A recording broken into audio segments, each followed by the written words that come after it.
That's how my like personal one is. And at my last job, they didn't give us a laptop. I just used my personal. And I was like, my personal was like, it's good. I got it. I always am like, oh, like it's new. I got it whenever I graduated high school. I graduated high school like literally 7 years ago. Like I don't know why I call this my new laptop.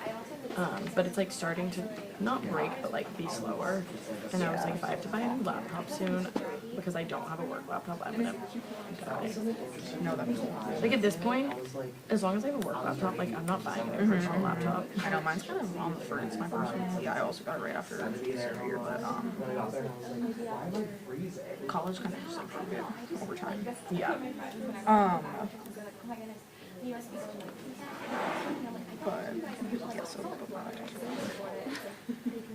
on the outs, but yeah, I really don't want to buy anyone anytime soon. I have $2,000 around for that. Do you receive like 500,000 emails from them a day? Oh, I think I unsubscribed. I'm right about when to. I got hired. I'm about to, because I like literally delete hundreds and hundreds and hundreds. I haven't anymore because they're like switching. Like we don't have the Slack plugin anymore. Yes. So I have it on the view, but I think I unsubscribed from those like immediately. Oh my gosh, I also just don't understand this thing. Like this thing never works. Oh, I stopped using that. Yeah, it never worked for me, and it was just a bigger hassle, and I don't think anyone's hacking it. So Wait, I already signed up for this thing. I don't understand anything on. Like, what do you mean? What does it mean start typing? yep, it's literally so I bad. put in my. Yeah, it's a really bad program. I would just start saving it to Google. He'll never find out. It's actually made my life hell these last 2 weeks. Yeah, I know. I also, like, IT would kill me, but I just slacked myself all the important passwords. So I just use that. Yeah, I never used last week anymore. It was too much of a hassle. It's so much of a hassle. Yeah, so I would just use Slack yourself the passwords, or like in the notes. Also, because was he like standing over your shoulder, Yes. like looking Yes. to make sure you did all the random passwords? Yeah, so I don't know what I don't know what any of my are. passwords are now because he put in like the autofill on all of them, and I was like, well, now I like literally Don't know anything. No, yeah. Are damn women outside right now? I'm not getting email updates from this place on Saturdays. Actually, I don't want any email updates. No, they're not that good. It's usually a little late to the game. And there's a lot of like false alarms I think Clark was got hers. that you get.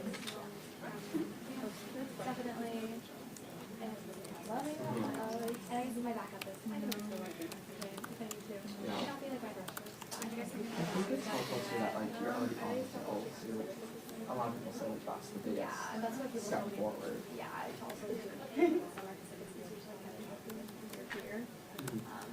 Just to let you guys know, it'll be okay.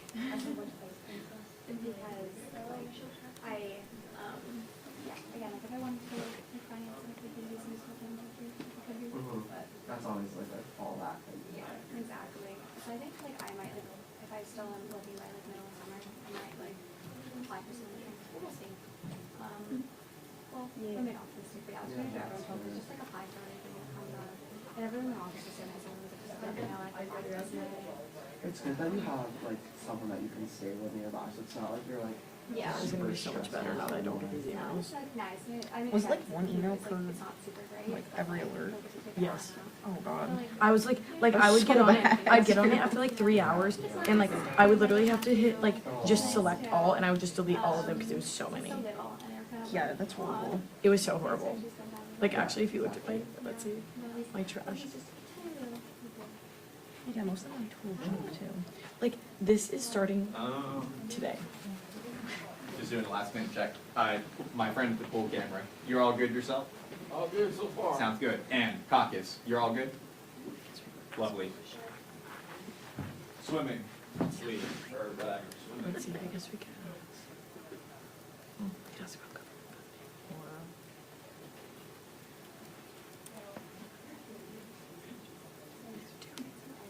Do you?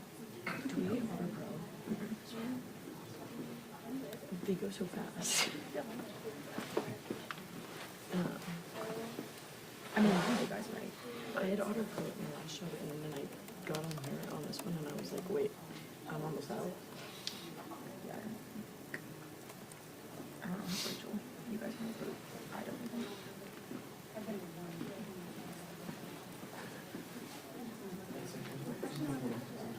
How many stories do you do?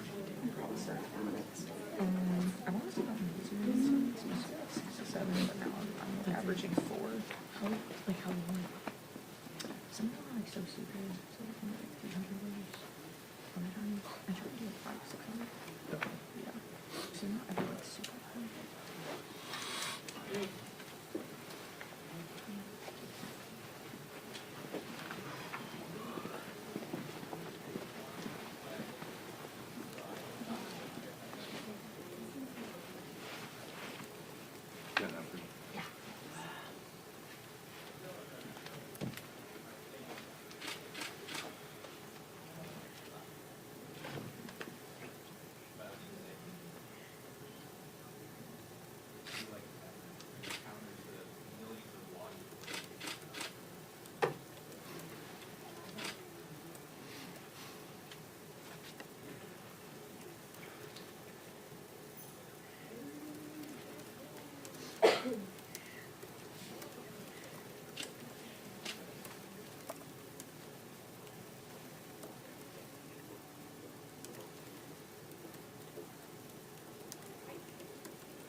You got here early.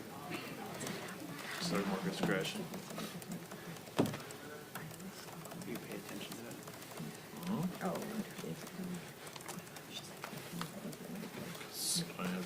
That's where my money is, and Don't like, you know better than Yep. putting your money in stuff. it's the only way to survive, man.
I got my text on this computer. And so it's like I put these in, but like half of them are literally just numbers, and I'll like go to text. People in my grade, I literally can't.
We don't get to hear from you from the podium? No.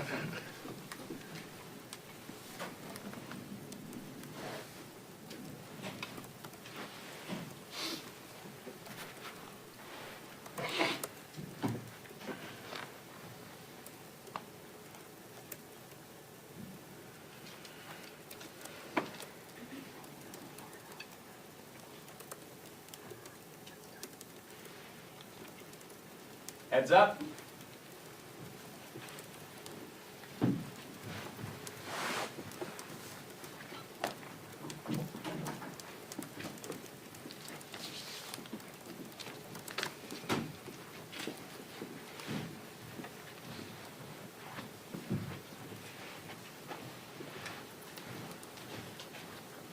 Good morning.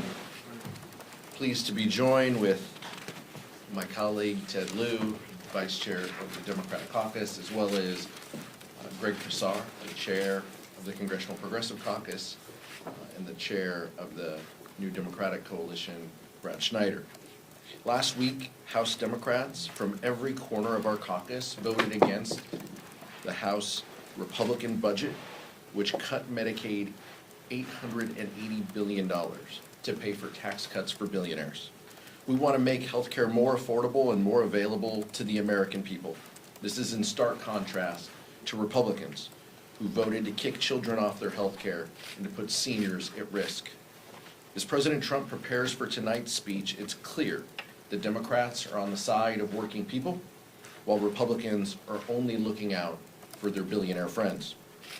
Trump and Republicans have broken their promise to lower costs on day one, which was his commitment to focus on tax giveaways for corporations and billionaires that don't need any more help. In fact, Trump's reckless tariffs, just announced last night, will raise prices on gas, produce at grocery stores, beer, lumber to homes, build homes, crude oil, and parts that make cars. As families struggle to make ends meet, Democrats are united against Trump and Elon Musk, dismantling the services that families rely on, while steering more taxpayer dollars to themselves and their billionaire friends. They're dismantling the VA healthcare and laying off thousands of veterans as Trump stands with Putin and risks our national security. Tonight, we expect the president to put on a master class in dishonesty. We expect the president will focus not on everyday Americans, but on his friends and his ego. No matter what he says, he cannot change the damage he's done already, and the fact that his agenda is going to raise prices for everyday Americans. Vice Chair Ted Lieu. Thank you, Chairman Aguilar. Honored to be here with Representatives Greg Kassar and Brad Schneider. I want to tell you about a meeting I had today with Vote Vets. They brought in a number of veterans who were fired. And I want to tell you a story about one of them. Her name is Eileen. She is an Air Force veteran. She then went to work for FEMA. She's in a rural part of Alabama. She was one of the first to volunteer with FEMA to deploy to Hurricane Helene. On President's Day, she got an email firing her with no notice, and she couldn't even go back to her office. They sent her UPS boxes saying, you put your government cell phone and laptop in this box and you ship it back to us. A few days later, she had to go out to a field where her supervisor from FEMA had to walk out and give her her box from her items at her office. She has 2 kids, 4 and 10. She now has no job. This is not how we should treat veterans, not how we should treat federal employees, not how we should treat any American. And this is what Donald Trump did to her. And he's done that to a large number of federal employees. And if you look at the federal workforce, about 1 in 4 are veterans. This is not how they should be treated. And most of these actions are simply brazenly illegal. We have a number of court cases being filed. We're winning a number of those cases. Others are going to go into litigation. And I call on the administration to stop illegally firing our veterans and other federal employees. I also now want to touch on the subject of tariffs. You've seen with the indiscriminate tariffs that the president has both imposed and threatened to impose, that not only is the stock market tanking, but also inflation is up, consumer sentiment is down, and the Atlanta Fed has now predicted that we're going to contract this quarter in terms of GDP. That is shocking, and that is all because of the actions of one person, the president, who is massively harming our economy. And then I'd like to conclude now on Ukraine. I don't know why Donald Trump is scared of Putin. He clearly is. He acts like he's scared of Putin. And right now, with his pause in funding to Ukraine, I just want to let the Ukrainians know to please hang in there. The President of the United States cannot extend that pause because it would be illegal. Congress, on a bipartisan basis, appropriated that funding to Ukraine. Ukraine is going to get that funding. And with that, I'd like to introduce our amazing representative from Austin, Texas, Greg Casar. He has done a fantastic job as leader of the Congressional Progressive Caucus. Thank you so much, Vice Chair Lieu and Chairman Aguilar. I also want to thank New Dems Chairman Brad Schneider, who I'm proud to call a partner in the fight to protect Medicare, Medicaid, Social Security, and the American people. Tonight, millions of Americans will tune in to watch the President address a joint session of Congress. I do not know what Trump will say, but I can guarantee you that he is going to lie to the American people and not tell them the truth about what MAGA Republicans in Congress want to do to you right now. So let me say it clearly. Whatever political games that Donald Trump plays tonight, whatever lies he tells and whatever show he puts on, people watching at home should know that Trump and House Republicans want to steal your health care, steal your taxpayer money, and hand it over to their billionaire buddies and to their donors. In Congress, Republicans are advancing a budget that would end Medicaid as we know it. And Elon Musk is trying to cut your Medicare and your Social Security. Social Security that seniors earned throughout their lifetime is what Elon Musk just recently called a quote-unquote Ponzi scheme. I'll say it again. Elon Musk just called Social Security, quote, the biggest Ponzi scheme of all time, end quote. That's right. A guy that makes $8 million per day from federal government contracts thinks that seniors getting $65 a day from Social Security is a quote-unquote Ponzi scheme. Their plan is plain and simple. Guys like Elon Musk get richer, and you get screwed. But here's the good news. Democrats are united and fighting back to protect your Social Security, your Medicare, and your Medicaid. New Democrats, Congressional Progressive Caucus Democrats, the two biggest ideological caucuses here in the Congress, have put out a joint letter that includes 100% of our members from our two coalitions saying we will not vote to cut your Medicare, your Medicaid, and your Social Security. Over 200 House Democrats showed just in a matter of days that we are united with the American people in this fight. So while we may not all agree on every single issue, we are saying with one voice, hands off Medicare, hands off Medicaid, and hands off of Americans' Social Security. So now the question becomes, will any three House Republicans grow a background? Will any three House Republicans do the right thing and act like U.S. representatives instead of like Trump employees and join us? Because if three congressional House Republicans join together with Democrats to do the right thing, there will be no Social Security cuts. We can prevent cuts to Medicaid and Medicare and to Social Security. But if House Republicans choose instead unanimously to come after Social Security and Medicaid and Medicare, then they will own the terrible consequences for working people. Thank you so much, and now I'd like to hand this over to my partner, the chairman of the New Democratic Coalition, Brad Schneider. Thank you, Chair Casar, Chairman Aguilar, Vice Chair Lieu. It's good to be standing here with you in one common voice.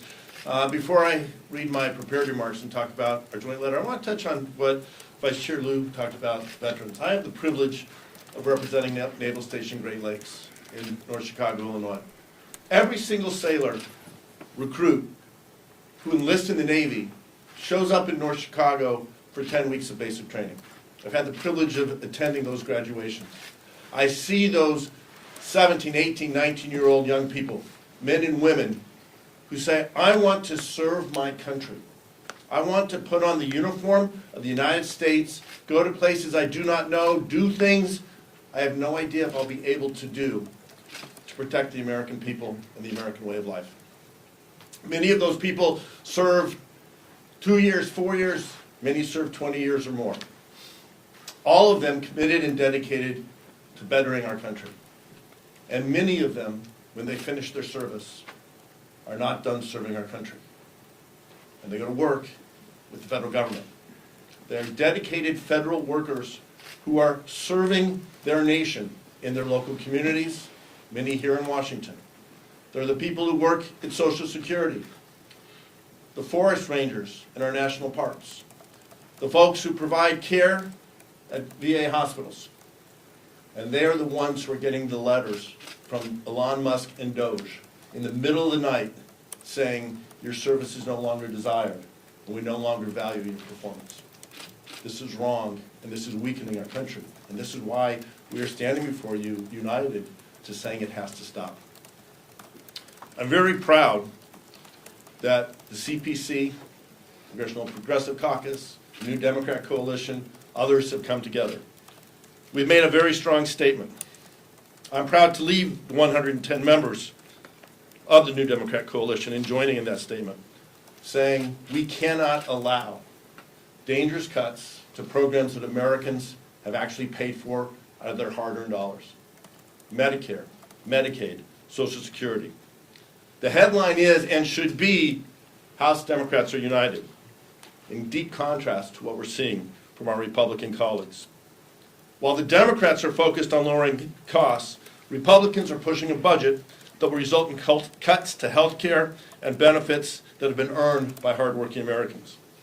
While Democrats are focused on making our communities safe, Musk and DOGE are firing thousands of employees who help keep planes in the sky, prevent diseases like bird flu and measles from spreading, and serve our veterans after they complete their service to our nation.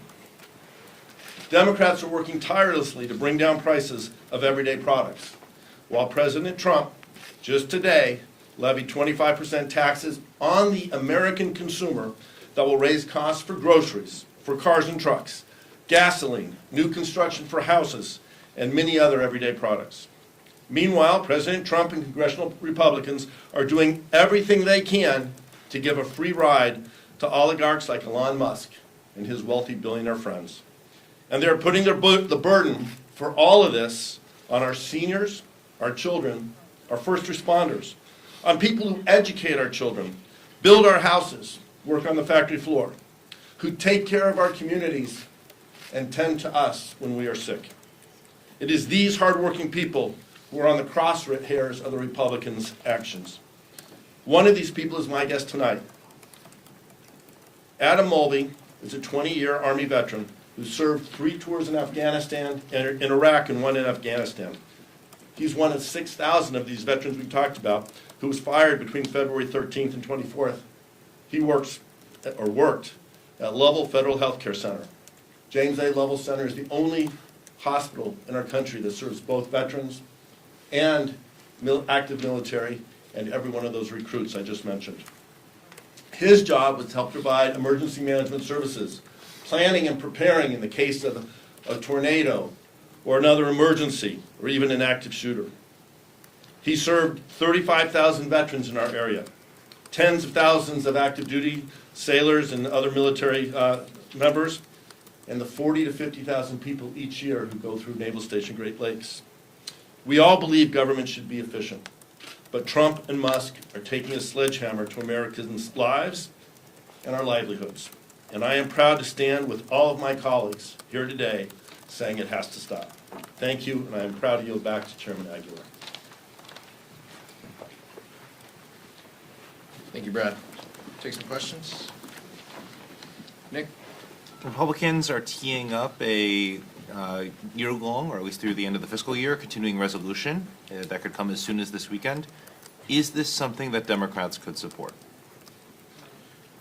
Well, let's be very clear about kind of the facts, but also about where this process is. Democrats do not have the ability to shut down government.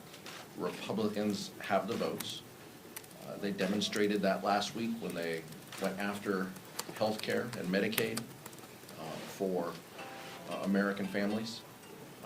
They have the votes, they have the responsibility to govern. But let's talk about the process. Rosa DeLauro has submitted an offer to Republicans. They walked away. Speaker Johnson has said that he wants the CR to be bipartisan. There has been no outreach from the administration or the Speaker to Leader Jeffries. So that's where things stand. Republicans have walked away, and Republicans have the votes. Then they have demonstrated time and time again that with their unity, they can go after health care and programs that we feel are important to the American people. How would you gauge the effects on the public if the government were to shut down? What would be the level of suffering? Donald Trump shut down government before. Many of us up here were in Congress at that time. The administration historically has wielded that ability to keep agencies open and closed, but the American public will absolutely feel it. The potential to have offices closed, as my colleagues have mentioned, that is part of the point of what Trump and Elon Musk are doing here, is to fire employees to close down offices, is their justification toward eliminating services that everyday Americans utilize and have paid for. That's where the focus is, but we understand that Republicans' goal might be to enact pain on the American people. We're angry about it. The Democratic Caucus is angry about it. We do not have the votes to keep government open. Republicans have the votes in the majority here, and so that's what we are. That's what we are concerned about, and we stand, as we always do, willing to be partners in every aspect of governance. But Republicans have the responsibility here. Can you talk about tonight? Is it an opportunity for Democrats to get a certain message out to the public? And what exactly in a succinct way is that message? What's the top priority for people to know? We want the American people to know that we need to judge President Trump not just by the words that he says tonight, but by his actions that he has demonstrated. Time and time again, he has said one thing and done the other. Tonight will be no different. So we want the focus to be everyday Americans, their economic security, their health, their safety. That's what guides House Democrats every day. And we're going to use every tool available to amplify our message against this chaos. But we understand within that House chamber, he's the only one with a microphone. And so we will use our platforms and our opportunities to have our voices heard for our constituents and for the American people. Vice Chair Lieu. Chairman Aguilar is absolutely right. We need to look at the actions, and let me just tell you what has happened since Donald Trump took over. Inflation has increased. Consumer sentiment has fallen. There is now a measles outbreak in West Texas, even though measles was deemed eradicated a number of years ago. The stock market is tanking, and the administration has done nothing to help reduce the price of eggs. In fact, you can't find eggs in a number of places. And then they made it worse by firing people who work on bird flu research. Those are the actions of Donald Trump, and he is harming America. And we'll see what happens tonight, but he can't escape the really bad record he's already set forth. Mike? A couple of you mentioned the tariffs. I want to ask you about the retaliatory tariffs from Canada, Mexico, China. First, are you concerned about an escalating trade war? And what's your message to the American people out there who are already concerned about the high cost of living, the affordable housing crisis, the affordable child care crisis, and then to add these tariffs, what's your message to Americans who are just concerned that their cost of living is just going to continue to go up? Yeah, this is absolutely harmful, but we have said that Donald Trump will make America less safe and more expensive. That is exactly what he's doing. Rarely do the four of us get up here and would acknowledge Rupert Murdoch and the Wall Street Journal, but they call this the dumbest trade war in American history. And we agree. The retaliatory tariffs will be coming from those countries. This is going to make auto parts, energy, things that Americans use more expensive. And that's terrible. And the American people are absolutely going to feel it. Republicans are acknowledging that everyday Americans are going to feel it. But they are not willing to stand up against it. They time and time again have proven that they will not push back against Donald Trump. And so that will translate to Americans paying more. It's something that House Democrats are concerned about, or angry about, but that's where the administration wants to focus their time and attention. Brad Schneider. Thank you. So a couple weeks ago in my district, I had a meeting, a roundtable meeting with farmers in my district, Farm Bureau for each of the 3 counties in my district. We were talking about the prospect. We're now past the prospect. China has announced a 15% tariff on U.S. agricultural products. One of the observations made, in fact, this gentleman opened up our conversation with remarking that United States farmers are the most productive. We're blessed to have incredibly fertile land, but we're also blessed to have an incredibly hardworking, capable agriculture industry. We produce more food than we can consume as Americans. It's a good thing. We can help feed the world and a growing population. Challenge is that farming is a very low margin business.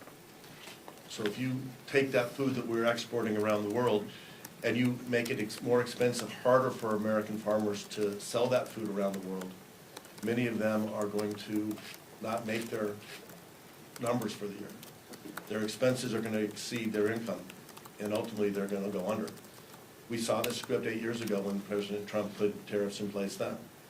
And that trade war led us to have to bail out those farmers.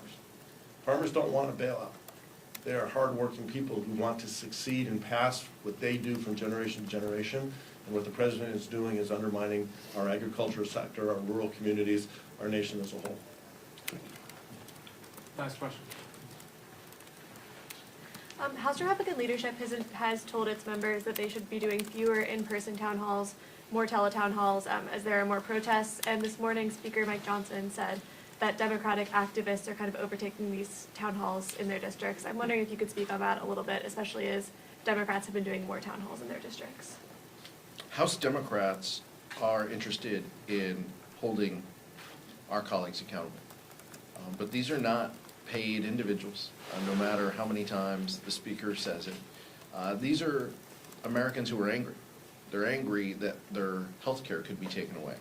They're angry that Elon Musk is running around firing people out of agencies that are providing services to them.